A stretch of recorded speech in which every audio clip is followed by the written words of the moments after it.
Welcome to the SWOT podcast, the only podcast that shares the stuff you didn't know you needed to know about jobs, careers, and life. The SWOT podcast, the stuff I wish I knew earlier. Hi everyone, and welcome to the SWOT Stuff I Wish I Knew Earlier podcast. We're here with our guest host, Anita Agrawal, and we thought we'd have a conversation on finding markets, on selling and exporting. So, Anita, how are you doing today? I'm doing well, thank you. How are you doing, Luki? I'm fantastic as always. So Anita joins us as the CEO of Jewels Forever. As for those that are joining us on video, can see in her background. And obviously she sells goods in the market. And we want to have a little bit of a conversation on selling. And for me, selling often has a bit of a dirty connotation, right? If you're kind of the shy introvert, nobody really wants to be sold to. But if you think about it, pretty much everything you do, you're selling someone on something, either to get a promotion, have your parents buy you a dog, or whatever it is, or convince someone to go to a particular restaurant and things like that. So I thought it'd be a good conversation to talk a little about that, and then add to that conversation like finding markets and your business is a bit on exporting as well. So we can touch a little bit on that. So could you tell us maybe a story about maybe what was the first sale that you remember, like any of the things from a selling perspective, either earlier or in your professional career? What was the first sale you remember? Oh my goodness. You know what? This is a tricky one because I've been in business for so long. I don't actually remember. So when my parents, like my mom, when she first started our business, it was back in 1980. And, then she transformed the business and started a new business in 1991. And I would say at that time, we were actually doing a home-based business. So from 1991 till 1996, it was a home-based business. And at that time, I mean, the internet wasn't, it wasn't readily available to everybody. And at my home, we didn't even have a personal computer. So the way that you sold things was very different. And because we were a home-based business, we had like this 1-800 number where people could order stuff and then we would ship it out and package it. And I think that when I was 14, my parents started going on business trips. And so I would have to take some of the phone calls. And it was very intimidating because you didn't want the other person to know that you were a teenager. So you had to like act more mature than you were. So I had to like be very mature sounding. And the funny thing is then people would call back later and they're like, was that a child who like took our order? And my parents were like, no, that's our secretary. She just sounds really young. So yeah, it's interesting. There's like a lot of factors I think that come across in selling. And I think that was the biggest lesson that I learned at an early age is that when you're selling, a lot of it has to do with who you are.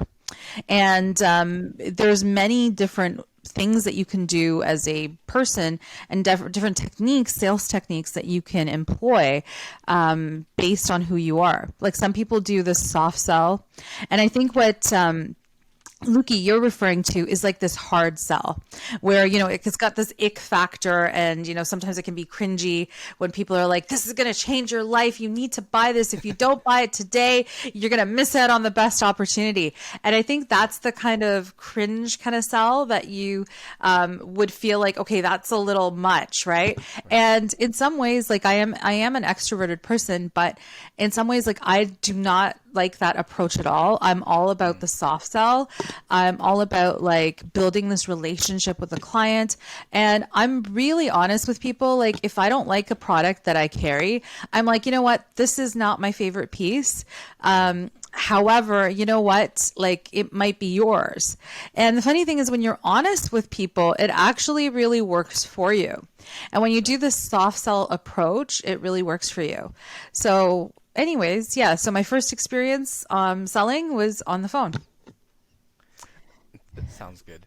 And as part of that process, you talked about like kind of hard sell versus soft sell. So you're absolutely right where it's kind of that hard sell, the high pressure, like you got to get this, act now, limited quantity supplies last, whatever are going out of stock and things like that, where it's almost like, oh, you feel dumb for not taking it. And then once you do buy it, it's kind of like that buyer's remorse. It's like, oh, I probably shouldn't have done that.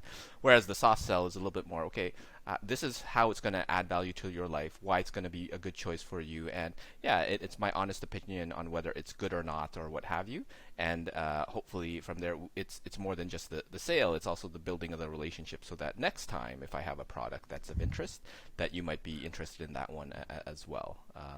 Are there other aspects of sales and different techniques that you'd want to share with folks? I'm not sure. We'll come back to this later. Yeah.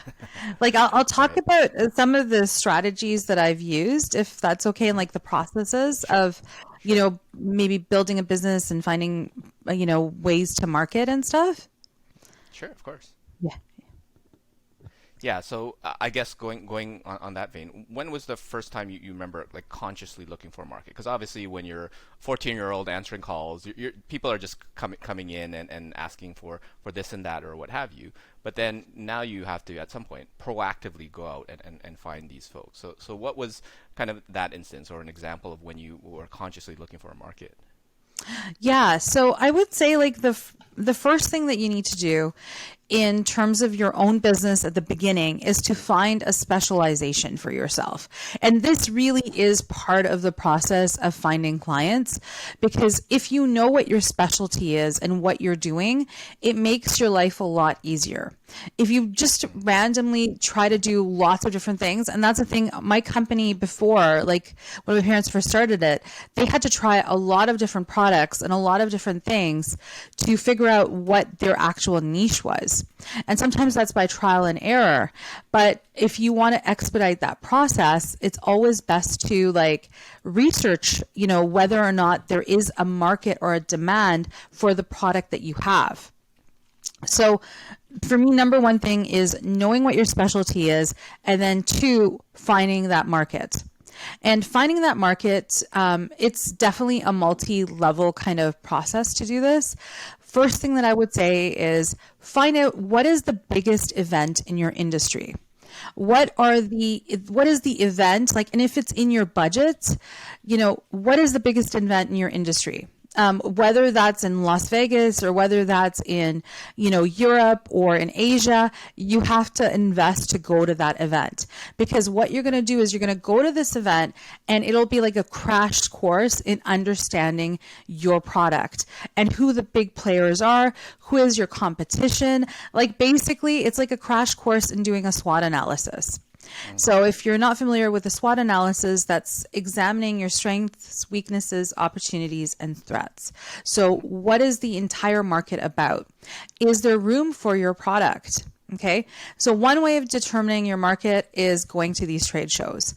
The nice thing about going to trade shows is that you're learning all of the stuff about that industry, you're learning about all the big players, but you're also meeting potential clients.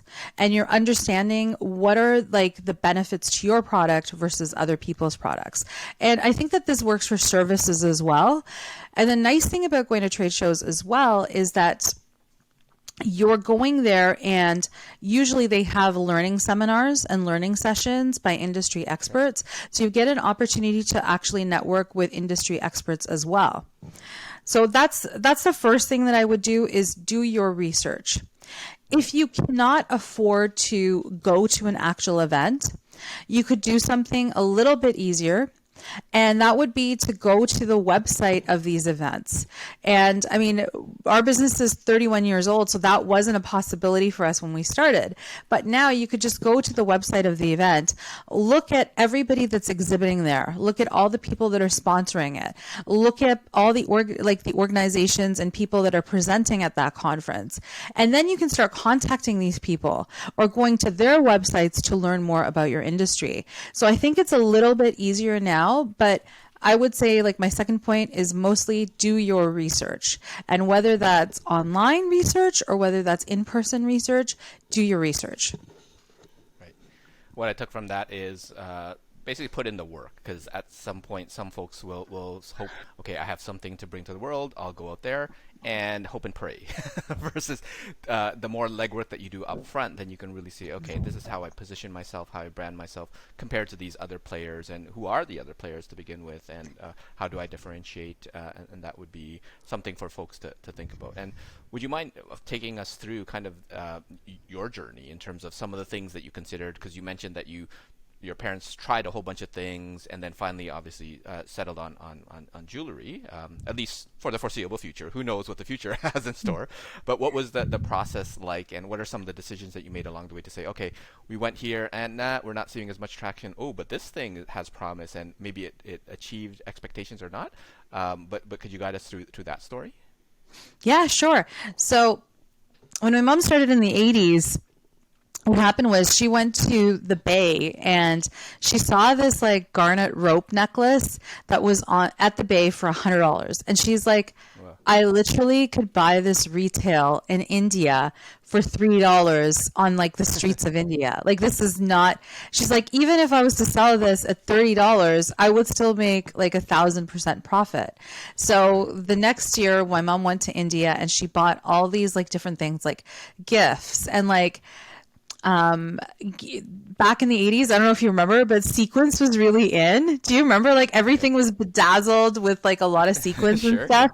Okay. And like in butterfly motifs and stuff. So she bought all these like sequins purses and sequins dresses and stuff like that. And then she decided, on top of her 9 to 5 job, on the weekends, she would go to a flea market. And this was really a trial and error. So she found that, you know what, doing the giftware items, like, you know, home decor, sequins dresses and stuff, those took a lot of space to store. And to store that in our house at that time, it was like taking up a whole room and our like entire garage. So slowly over time, she realized, well, actually, the best selling items and the most, you know, cost effective items are things that come in small packages, which was jewelry. And so she realized the transportation costs, the storage costs, all of this stuff was so greatly reduced when she had jewelry, and she was actually getting a little bit of a higher margin in that industry. So through trial and error, they finally decided to get into jewelry exclusively in 1991. And from there, it was another 10 years process to find their niche within the jewelry industry. So within any industry, you're always going to find that there's multiple categories. With our industry, there's fine jewelry, there's diamond category, there's gemstone category, there's gold jewelry, silver jewelry, platinum jewelry, I don't know, brass jewelry. There's just a lot of categories. And that process of narrowing our specialty down took us another 10 years. So, okay. And then ultimately you settled on like what's kind of the value add that your jewelry provides? So we actually settled on basically providing low-cost gold gemstone jewelry, which is a very specific niche, but also we are not like a high-end jeweler. We're more of like the kind of jewelry that you actually find in Walmart. So Walmart is one of my clients for their online platform. So yeah, so like we are doing low-cost jewelry that is fine jewelry, but it's all under $200. So we decided this is going to be our specialty, because everything else, anytime we tried something slightly different, it didn't work as well as this. Sounds good. So you ended up with finding out, or your mom went abroad and found out kind of what was in, and maybe predicted what would be in as well. And then through trial and error and probably a little bit of kind of in your head analytics, figured out that what was moving well, smaller or transportation costs, storage costs, and things like that, and found that with the higher margins and with good volume, then that was something to consider. And obviously for other people who might be trying something else, it could be different for them as well. And then it was a journey of multiple decades, it sounds like, in order to actually say, you know what, we can provide affordable, high quality jewelry to folks. And yeah, it seems like that you've been finding success in there as well. So that sounds amazing. What sort of tips would you have? Well, obviously you already shared a couple, but tips that you'd have in kind of finding markets, selling, and even on the export side, because I know your business does a bit of that as well. Yeah. So the other thing that I would say is that as much as, we look at like entrepreneurs as this solo creature who's like going out into the wilderness, creating something and like has done this all on their own, that is a complete and absolute myth. Okay. I would say that you really like any industry, anything that you want to do, you have to find a community. And so, what I would say to anybody who wants to get into business or entrepreneurship is find a community of people who are in that industry or even outside of that industry so that you can learn and grow and create opportunities for yourself. So, for example, I'm a member of the Canadian Jewelers Association, the American Gem Trade Association, and the Quebec Jewelers Association. So, not only do joining professional organizations, not only does it help you with your growth journey and learning about what the current market trends are, but also learning about what the laws and rules and regulations in your industry are, you also get opportunities to sell and network with people and meet other folks. The other thing that I do is I'm actually a member of industry associations that are small business associations. So you could do this with your local BIA, Business Improvement Association. You could do this with regional boards of trade. So I'm a member of the Toronto Region Board of Trade. You could find specialized organizations. In the past, I've been members of women's business networks and Organization of Women in International Trade, which I was also the president of for 4 years. So if you find different business associations, the nice thing about that is you can learn sales techniques, marketing techniques. You can learn from other people's experiences, and you can find mentors. So a mentor in business doesn't necessarily have to be in your particular field. They could be in another industry, but help you learn about sales and general business techniques. So that's my really big tip is build a network for yourself, whether that's in business or whether that's in your specific industry. You have to find like-minded people. Sounds good. So my take on that is for entrepreneurs that are looking to kind of accelerate or really find that market for their product, then they need to create basically an interesting Venn diagram of a whole bunch of things where there's kind of the domain and what you're selling. There's like the industry and even geography of areas that could help out. There could be specialized organizations in whatever demographic that you might be part of as well. And if you can find a couple of other ones where there's, I guess, no shortage of different groups and organizations out there, if there's some sort of relationship, you could potentially learn from them. And there could be something where that might be a new niche or a different niche, what do you call it, like blue sky or blue ocean, that sort of thing that is an untapped market. So go out there and kind of put in the work. Don't necessarily just settle on like the usual suspects and explore out there. And then who knows what sort of meaningful connections you'll be able to build there. And like, so for my industry associations that I joined that are particular to my industry, it also helps you establish credibility, right? So when you're a member of the Canadian Jewelers Association, when stores and clients and retailers and stuff, consumers look at that you're a member of that organization, that means that you have a certain level of credibility. That means that people know who you are. So you've established that. Joining industry, like different industry associations, like a women's business enterprise network, such like things like that, you can actually find clients who aren't actually in your field. So the funny thing is a lot of my clients will be like, you're actually a jeweler to non-jewelers. So I sell to a lot of web platforms. I sell to businesses that might have jewelry just as a product. I sell my jewelry to cosmetic companies. So these are like basically I'm cross-pollinating with completely different industries, but because of my expertise in jewelry, I'm able to sell to them. So yeah. Yeah, so that just kind of shows where you never know where the opportunity is, so kind of keep your options open. I'm wondering if you comment a little bit about kind of selling B2B versus B2C, so business to business versus business to customer, because I think it sounds like you mentioned one of the big box retailers as one of your clients, that's a B2B play. But I do believe you also sell to the individual consumers as well, right? Yeah. How is that different in your mind? So I would say like 99.9% of my business is B2B. And my B2C component is really just online. And it's not something that's taken off greatly, but I can definitely comment on both of them. So B2B, definitely I would say credibility is the biggest thing. People want to know, like, my stuff is all made right here in Canada. I design it myself. People really want to know that they can trust you because their company's name and reputation rides on whether or not your product is authentic and whether or not your product is all the things that you claim it to be, right? Whereas with both with B2B and B2C, I would say it is about the relationship that you create with people, especially if you want to be in any industry for a long time. So relationship management is really important.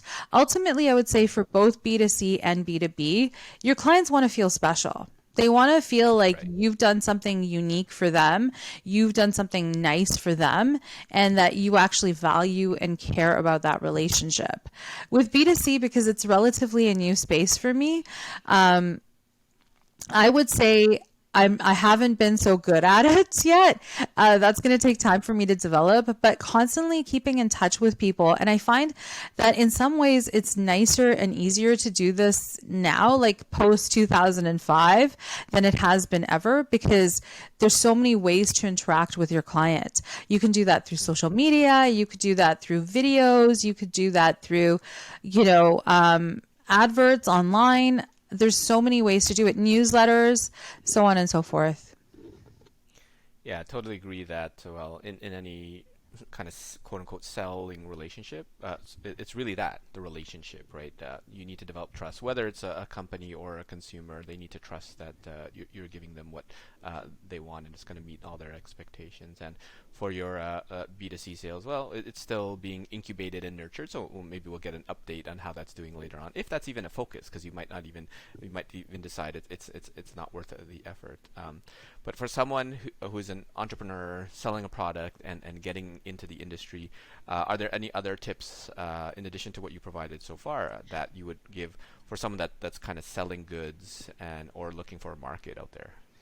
Yeah, I think that the biggest thing that I could say that every single entrepreneur needs to have now is some kind of internet presence. And I am not like exaggerating when I say I have a lot of clients, because I sell B2B, who still to this day don't have any internet presence. And the clients that I know that do have internet presence and who have a lot of Google reviews and other types of reviews, they are the ones who have kind of been able to navigate this pandemic a lot better than clients who don't. Because a lot of people, while they not necessarily had to be shopping online, a lot of people, that's how they do their research now. So if they see that you have a website or that you have some kind of web presence, whether that's social media, they feel like that sense of trust and credibility again, right? And if you don't have any of that, then it's probably going to be a lot harder for you. For sure. And where I remember hearing that is a friend was looking to buy something and they were researching the company and they had like zero website, zero anything. And like, is this like a spam company? Because they don't even have anything online. So at least a simple website. It doesn't even have to be anything too extravagant. I think it is good. And then obviously if you can build all the socials on top of that, then that would be helpful as well. And as we kind of close this off, are there any other parting words or words of wisdom for selling goods or looking for a market that you'd want to share? Yes, it's a lot of trial and error. I think that in some ways doing business has never been as easier as it is now, but also it's never been as harder. So in some ways, like the overhead associated with starting a business can be a lot now. Okay. Especially if you're in the product space. So your overhead can be quite a bit. The other thing is that landscape is changing drastically, right? And you have a lot more competition. So while you might have a website, there might be like tons of other websites, and there might be products that are similar to yours, but maybe not at that same level in terms of quality, but people might opt for that based on price. So there is a lot of competition, but at the same time, when I say it's never been easier, it's so much easier to reach out to potential clients. Thanks to these same web technologies. Yeah. So, yeah. Sounds good. So for those trying to venture out into the entrepreneurial world on the product space, go and give it a shot, right? Obviously, don't kind of bet the house, bet the farm on it, right? Because you obviously want to mitigate that risk. But it is, as you said, easier because there's all these like online platforms and Shopify sites that you can create, and with SEO then you can kind of get noticed fairly quickly. But it's such a crowded landscape that everybody is doing that, right? So you have to kind of almost stay one step ahead of everybody else in order to do that. And if you, as you mentioned earlier, kind of niche yourself down and really add value in a particular space, then you can always take that space and expand it, right? So and hopefully get I think in marketing they have like the 1,000 true fans or something like that people that really kind of speak to and advocate your product, and those people will help you kind of build your brand. Yep, absolutely. And you know what? That leads me to one more point. There's a saying that, 20% of people that are your clients make up 80% of your sales. And I really believe that's true. So, building those relationships with the same clients over and over, it's invaluable, especially in the long run. So.